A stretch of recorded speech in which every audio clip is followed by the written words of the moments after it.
Thanks so much for tuning back into the Bill and Pablo show, everyone. You already know what it is. It's your boy Pablo. That's my boy Bill. And here on today's episode, we're going to start talking about the quarterback carousel that's going to be going on in the NFL this offseason. And the first big move has been made just last night. The LA Rams moving Jared Goff, 2 future first-rounders, a current third-round pick for Matt Stafford from the Detroit Lions. What do you got for us, Bill? What'd you make of this? At the end of the day, like the Los Angeles Rams see where they are currently in their situation. They have one of the best defenses, right? It's in the prime time. Best defense. And they don't want that to go to waste. And they said the only thing that was hampering them and making them stay back from the elite conversations of Super Bowl contenders was Jared Goff, their quarterback. Although they had been to the Super Bowl. First overall pick. Exactly. So, yeah, that was a first overall pick for another first overall pick, Mathew Stafford.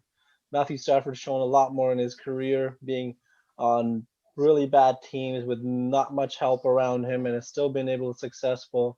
He does have a habit of, turning the ball over a little bit.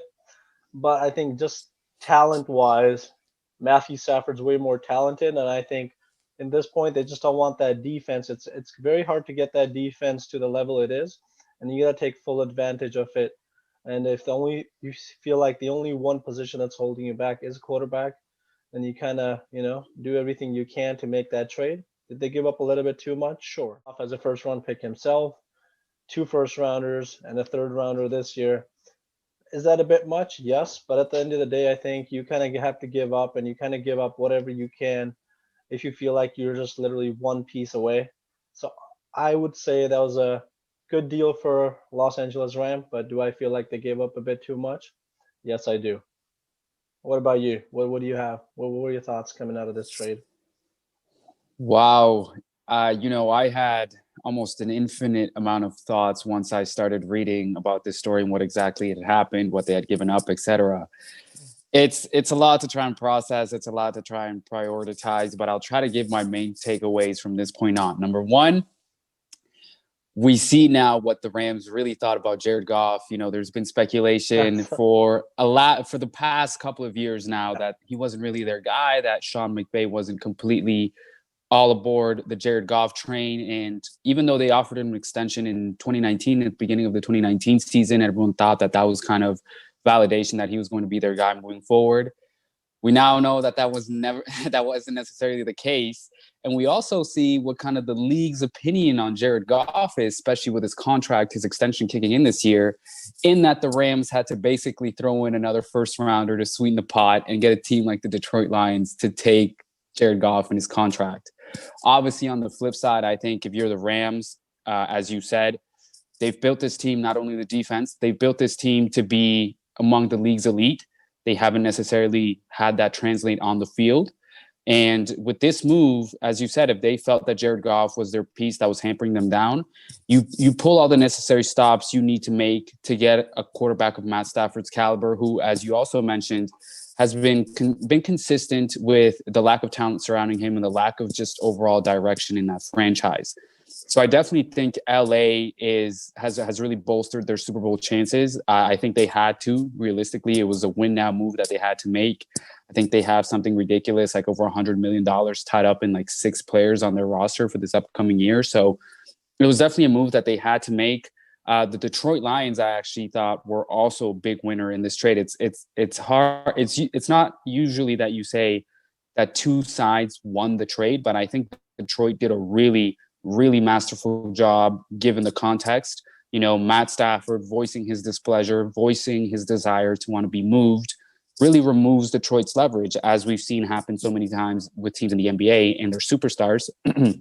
Once Matt Stafford said that he wanted to be traded out of Detroit, it really gave them no leverage. So even though they did have to absorb Jared Goff's contract, I think the draft capital that they got in return is a sufficient enough win for Detroit. And they now have kind of a bridge quarterback over the next couple of years, since their rebuild isn't going to be a 1-year process.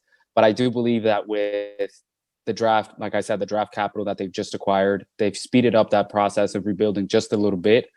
Jared Goff gives them a good enough bridge quarterback. He's still 26 years old, still fairly young, and you can really evaluate him and see if you want to proceed with him down the road, or if you want to kick him somewhere else, kind of like what the Rams just did. So, it's multifactorial. I actually start thinking about this trade beyond just the two teams, and I start thinking about the quarterback situations, for example, with Deshaun Watson.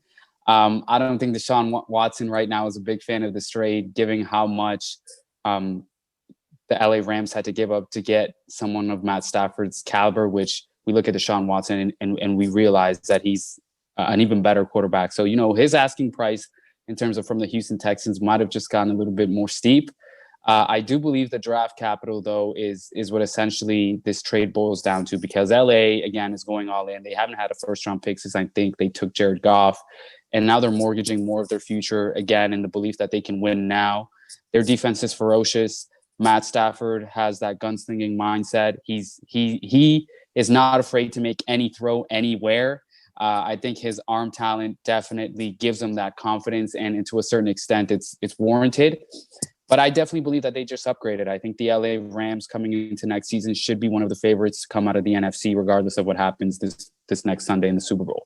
And, Detroit, like I said, kind of sped up the rebuilding process. And now you look at the game of musical chairs that's about to get underway here in this offseason in terms of the quarterback position around the league. Like I said, this could hold consequences for Deshaun Watson's asking price. I think about other quarterback situations and teams that are similar in similar circumstances, like Philadelphia with Carson Wentz. And I think you also just, I don't think there's many fans of this trade in Philadelphia because of what the Rams just had to give up to get someone to take Jared Goff's contract. You look at the season Carson Wentz just had, and I think it just got harder to convince someone to take Carson Wentz for cheap. So, yeah, I think this is a trade whose effects will be felt and faced throughout the NFL in this entire offseason. But it sure makes for an exciting one. It sure makes for an exciting team to watch in the LA Rams. And now that, Sean McVay has kind of pushed all his chips into the middle of the table, we're going to really see what his play calling and his offensive game plan is all about with a true, competent, proven quarterback in there. All right, guys, thank you so much for watching the Bill and Pablo show. Hope you enjoyed the video. If you enjoyed it, don't forget to hit the like and subscribe button, and stay tuned for more Bill and Pablo.